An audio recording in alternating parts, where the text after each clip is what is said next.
Now यहाँ f is given here, a tends to b। अब ध्यान से देखना और जो हो यहाँ पे आप पूछ सकते हो डायरेक्टली c। नाउ नेक्स्ट यहाँ पे गिवन है a tends to bc and b tends to a, then c tends to a। अब देखिए यहाँ पे क्या है, जो क्वेश्चन गिवन है सबसे पहले हम उसी का क्लोजर निकालेंगे। तो लेट्स डू दिस कि हम यहाँ पे देखिए ये f का डेटा है और ये जो है g का डेटा है। तो यहाँ पे f के लेफ्ट हैंड साइड में तीन एट्रीब्यूट्स हैं, that is a। I will write directly here a plus b plus and c plus and this is the value of f।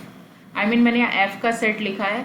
अब a का क्लोजर निकालते हैं, तो a का क्लोजर आप निकालेंगे तो a b c, यानी कि देखिए तीनों आ गया, a ने b को बुलाया, b ने c को बुलाया। सिमिलरली b का निकालते हैं तो b ने c को कॉल किया, c ने फिर से a को कॉल किया, तो a भी आ गया a b c। c का देखते हैं, C ने A को कॉल किया और वापस आप A पे जाएं तो उसने B को भी कॉल कर लिया, तो यहाँ पर आ गया A B C, A भी आ गया।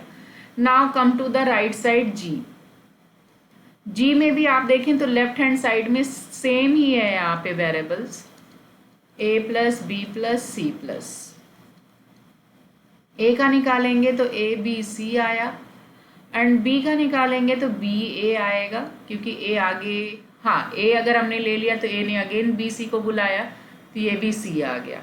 नाउ अगर हम C का निकालते हैं तो C A आया और A ने किसको बुला लिया, B C को, तो B हमारे पास नहीं है, हमने B डाल दिया। अब आप देखिए यहाँ पे तो देख के ही लग रहा है दोनों का ही क्लोजर सेम आ रहा है, but still I will do here, आप डायरेक्टली भी देख सकते हैं इस प्रॉब्लम में। अब हम यहाँ पे क्या है, ये जो क्लोजर है, अब हम यहाँ पे G की हेल्प लेंगे, लेकिन इसका जो एट्रीब्यूट होगा, I mean हम किन के लिए कैलकुलेट करेंगे, that is A plus B plus and C plus. ये A plus B plus C plus मैंने कहाँ से लिया, ये जो A के एट्रीब्यूट्स हैं लेफ्ट हैंड साइड में, इनकी मदद से लिया कि लेफ्ट में जितने भी एट्रीब्यूट्स थे उनका क्लोजर निकालना है, but with the help of these attributes. I mean ये फंक्शनल डिपेंडेंसी की मदद से लेंगे। तो यहाँ पे आप देख सकते हैं कि A की मदद से हमें क्या मिलेगा, A B C, एंड इसी तरह से B की मदद से भी हमें B A C मिलेगा। नेक्स्ट अगर हम C का निकालें तो C A B मिलेगा। तो आप देख रहे हैं कि यहाँ पे जब हमने G की मदद से इसे कैलकुलेट किया तो आप देख रहे हैं कि G में वही डेटा आ रहा है जो F में आया था, यानी G 100% F को कवर कर रहा है, कुछ भी डिफरेंस नहीं है। What ever A is getting here the same answer is again, नीचे भी वही है और यहाँ पर भी है, C A B C आप देखिए सभी जगह एक जैसा है।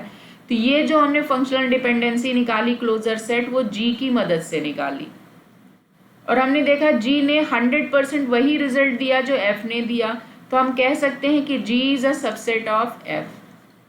अब हम यहाँ पर निकालेंगे F की मदद से हम A B और C का क्लोजर निकालेंगे राइट हैंड साइड में।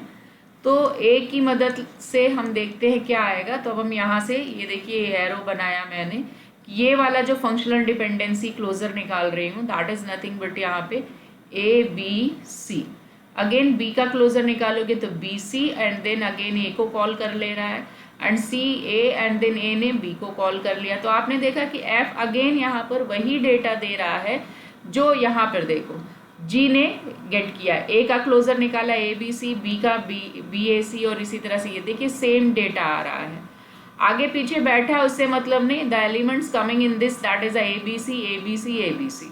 तो आप देख रहे हैं कि F की मदद से जब हमने निकाला G का डेटा है, हम राइट हैंड साइड पे, तो इसका मतलब ये इसका नाम G है और इसका नाम F है। काम हम G के लिए कर रहे हैं बट हेल्प हमने ली है F की। यहाँ पर हम काम F के लिए कर रहे हैं बट तो हम यहाँ पे कह सकते हैं F ने वही काम किया जो G कर रहा था। तो आप कह सकते हैं कि F covers G, F covers G, तो इसका मतलब है आप यहाँ पे क्या कह सकते हैं, सॉरी यहाँ पे मैंने लिखा, ये थोड़ा सा रॉन्ग लिखा मैंने यहाँ पे, ये यहाँ पे आपने क्या किया, G ने F को कवर किया था तो आप लिखेंगे F is a subset of G।